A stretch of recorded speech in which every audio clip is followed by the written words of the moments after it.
Hi everyone, welcome to My 3 Plays Games. I am Maestri and I'm very passionate about tabletops, and I am learning to be a better GM, a better player, and a better person, and I want to share with you some of the cool stuff that I've been learning. Today I want to talk to you about Dungeon23, which you may or may not have heard of already. It's pretty actively discussed online. A lot of community discords even have sort of separate dedicated spaces for members to engage with it. So what is it? Dungeon23 is a daily writing practice, basically, built around game design, encounter design specifically.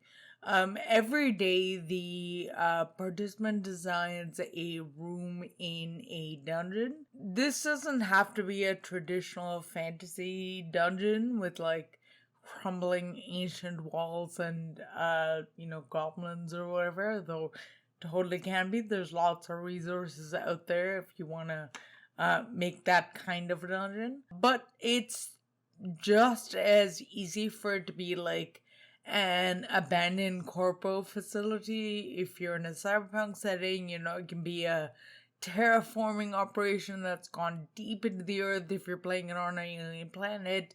It can be a giant mystical tree, a world tree, like Yggdrasil, with rooms to explore and every branch being a different section, that kind of thing. It can be a city where each day is a house, and at the end of the month and in the week you have a neighborhood. So the setting can be whatever you want, but the point is to build a room in your identified setting every day. So at the end of it, you end up with this massive mega dungeon or an incredibly populated map. I've seen this broken down in two ways. One is you can do it weekly, so you have 5 to 7 rooms per level and 52 levels, so 52 weeks a year. Or, if that's broken down by week.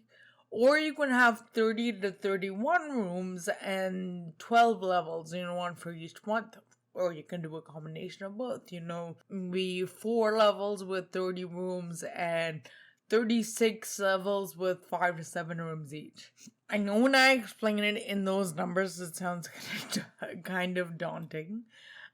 But here's where I actually want to talk about what's so compelling about this and what actually makes it not daunting. It's pretty low pressure.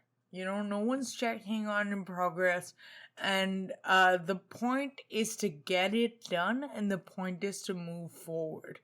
Not to have this sort of epic production every single time. A completed room could just be like 4 bad guys, melees and pistols, one with a shotgun.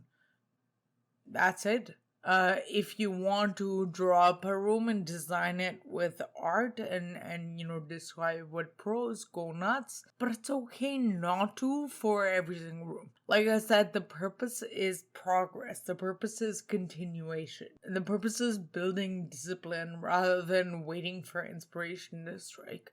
So this is a low pressure, fun game design encounter design exercise. Not every room is going to be your best, but that's sort of part of the process too. If you make 365 unique somethings, one of those things is going to be the 365 best. And like I said, there's loads of discussion online, folks talking about it, sharing ideas, sharing inspiration, completed rooms and levels, and whatnot on Discords and Twitter and wherever else.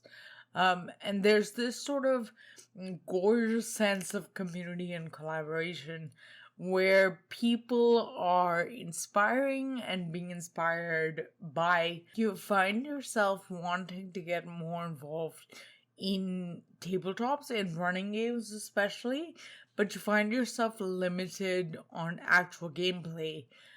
This is a really cool low pressure way to kind of scratch that itch, do a little bit of GM prep, and challenge yourself a little in ostensibly a fairly safe environment. Even if you don't make it the whole year, and only a few days, now you have a really cool 3 or 4 room dungeon for your game. Give it a try. Literally, it can be this big impressive thing with art design, pros, and whatnot. Or it can just be bullet points of what's in the room. And if you use that system, but something in you is kind of calling back to do more with that room, you can do that. You can go back and make modifications to the rooms you want. You can go back to previously designed rooms and make any changes you might want to make. And to be clear, it doesn't all have to be combat. In fact, I kind of don't think it should be. You should have social challenges, you can have puzzles, that kind of thing. And if you have a weekly or bi-weekly game already and you're kind of trying to figure out what to play, this could be it. This could literally be your GM prep, and you can run this dungeon as you create it. This could be a campaign. The characters level, they get loot, and they meet important NPCs as they traverse this mega dungeon. Because remember, as I said, it can be a dungeon, it can be an abandoned facility, but it could also be a city with neighborhoods, you know? So if your campaign is set in an urban city, like Tolos Forever Sink or whatever, like your encounter design challenge can be designing that city. This could then be part of an established world, or it can be something that's already part of a long form game, or it can be something standalone and unique. Just a little bit of history before we wrap up. This was sort of accidentally created by Sean McCoy of Tuesday Night Games, who are the folks behind the award-winning Mothership. He was just tweeting about his newest project and an image of his notebook, but obviously, tabletop Twitter, being who they are, being who we are, got like super excited. Everyone's like, oh my god, love that, I want to do it too. And so Dungeon23 was born. I'm gonna link the Gizmodo article that talks about what a few other folks are doing with this challenge. I'm also gonna link Sean McCoy's blog that has a ton of great information. I'll share some of that really awesome stuff here, the stuff that really stood out to me. One, you can use whatever notebook you want, or my suggestion is to use a Google Doc or OneNote. Don't get hung up on logistics. Something you can get started on, and for me, either cheap or free, and something you can sort of easily flip back and forth on. Number 2, if the concept of a mega dungeon is not resonating, you can still do this and come out with 12 separate instances if you want to do one a month, or 52 separate instances if you want to do one a week, that are still really decent sized. The point is the writing, the point is the continuation and discipline. Number 3, don't overthink it. Treat each day as unique and create a good room. Just start. Maybe a couple of hallways, couple of doors, baddies, loot, hidden passages, short and sweet. Just a few details are all that's needed. Number 4, use random generators and randomization lists for baddies, traps, treasures. Use that stuff liberally. The point is to create a good room and set of rooms for your player. The point is not the race wholly original dungeon. Number 5, empty rooms with empty chairs and empty tables are totally fine. If you can't think of anything to write that day, an empty room is fine. 2 empty rooms are fine. Multiple empty rooms are fine. Actually, now that I'm thinking about it, a whole floor that's kind of empty might actually be kind of funny, like a smaller floor. That would be actually kind of great, because your players are probably going to go in there and create reasons to be paranoid, so it might actually be fun to have multiple empty rooms.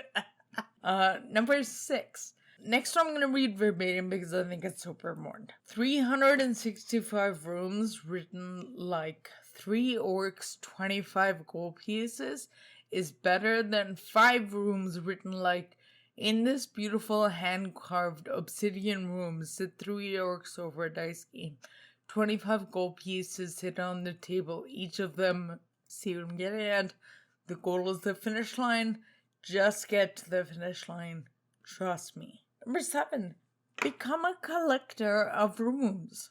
If you see a room someone else has used or has designed, use it in your own dungeon. Your modifications and making it your own style, making it your own theme will inevitably make it unique, and your involvement with it makes it authentic. Don't shy away from being inspired and using that inspiration. So yeah, those are the 7 most resonant tips. One of the other reasons I really like this project is that it translates the process of creation into something easy, something fun, something low pressure, and something you can do with consistency and discipline, rather than waiting for some random spark of inspiration before you put pen to paper. That really helps for me because I really like to create, but I don't think of myself as a creative person. So having these parameters and having these prompts really helps. Of course, there are some days that are just gonna be shit, but other days are gonna make you feel like the spirit of your favorite artists and designers are just finding an outlet in your expression. The point is to have both and to know that neither defines you, because it's just a fun thing to do, and to revel in the glory of being able to create just for the sake of creation, not for like it to be good enough to sell or good enough for whatever. You're doing it just because it's just fun to make stuff. Anyway, if you liked this video, consider subscribing. If you don't like notifications or subs, I have a backlog of stuff and I try to put out stuff weekly. Took a bit of a break because of some real life stuff, but I hope to be back now. We'll see. I've also started having an audio only podcast format, if that is better for folks. Like if the YouTube app is not great or anything like that. Links to all of that in the description, and a bunch of other links about Dungeon23 as well. Otherwise, thank you so much for hanging out. Come and see me again soon. Bye.